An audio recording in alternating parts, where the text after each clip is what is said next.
बताते ना। ग्वालियर अंचल के चुनावी दौरे पर पहुंचे मध्य प्रदेश के मुख्यमंत्री डॉक्टर मोहन यादव ने बड़ा बयान देते हुए कहा है कि मोदी जी ने कमाल का काम किया है। अर्थव्यवस्था के मामले में देश आज विश्व में 5वें नंबर पर है। इस बार सरकार बनी तो भारत तीसरे नंबर पर आएगा। मुख्यमंत्री डॉक्टर मोहन यादव ग्वालियर के एम्पीरियल रिसॉर्ट में आयोजित व्यापारी वर्ग और प्रबुद्धजनों की बैठक में सम्मिलित होने आए थे। सीएम मोहन यादव के साथ पूर्व गृह मंत्री नरोत्तम मिश्रा के साथ प्रदेश मीडिया प्रभारी आशीष अग्रवाल भी मौजूद रहे। कांग्रेस की सरकार में व्यापारियों को चोर समझा जाता है। आपकी छवि कैसी बन गई थी? माननीय मोदी जी ने जीएसटी लागू करके मोदी ने चोर वाला शब्द खत्म करा दिया।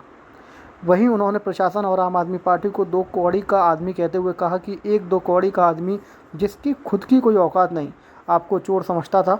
90% लोगों का खाना पीने के आइटम में शरीर बिगाड़ता है। डायबिटीज़ हुई लेकिन फिर भी उसको चोर समझा जाता था। उसकी निगाह में आप चोर हो और साहूकार हैं। सरकार द्वारा उद्योग जगत और व्यापारियों के लिए यह योजनाओं की जानकारी दी और कहा कि केंद्र और राज्य सरकार आपके हित में काम कर रही है। मोहन यादव ने व्यापारियों को भाजपा के पक्ष में मतदान करने का आह्वान किया।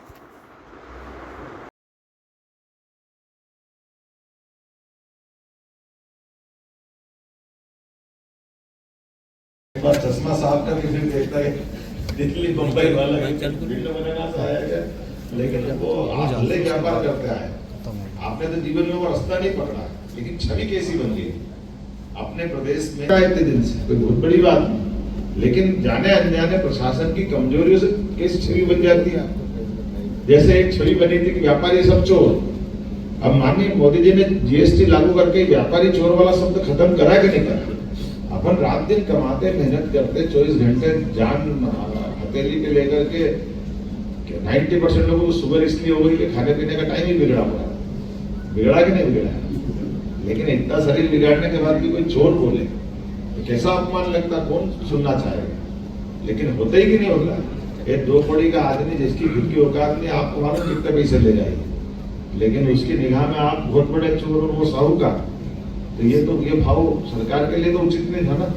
इस सिस्टम को बदला कि नहीं बदला? तो अभी और आगे औद्योगिक ग्रोथ रेट भी अच्छी बढ़ रही है, लेकिन औद्योगिक में हम दो तरह से उद्योग भी चाह रहे हैं, व्यापार व्यवसाय भी चाह रहे हैं कि रोजगार परक उद्योग भी होना चाहिए।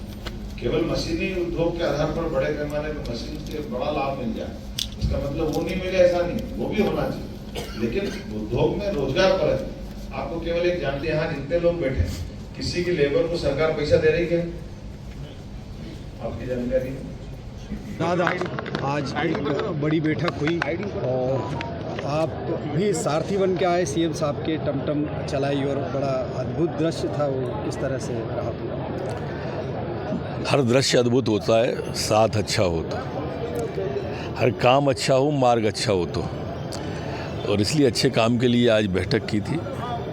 सभी ग्वालियर की रीढ़ जिसे कहते हैं, जीस्ट जिसे कहते हैं, उनको माननीय मुख्यमंत्री जी ने भारतीय जनता पार्टी के प्रत्याशी भारत सिंह कुशवाहा कमल का बटन दबाने का आग्रह किया। सीधा संवाद भी हुआ।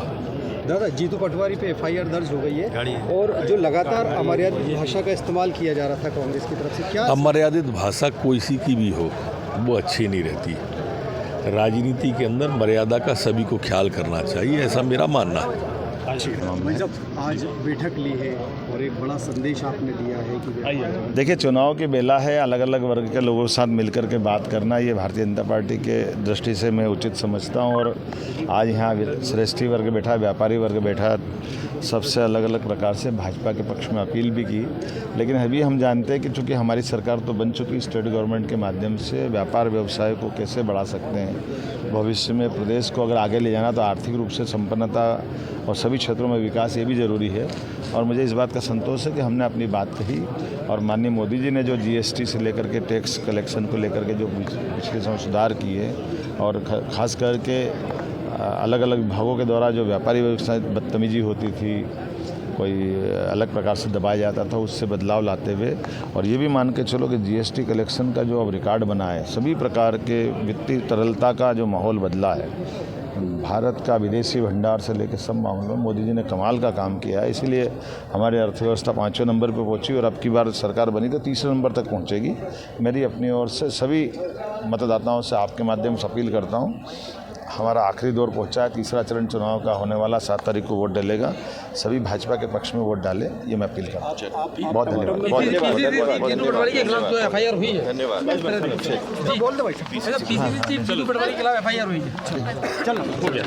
धन्यवाद।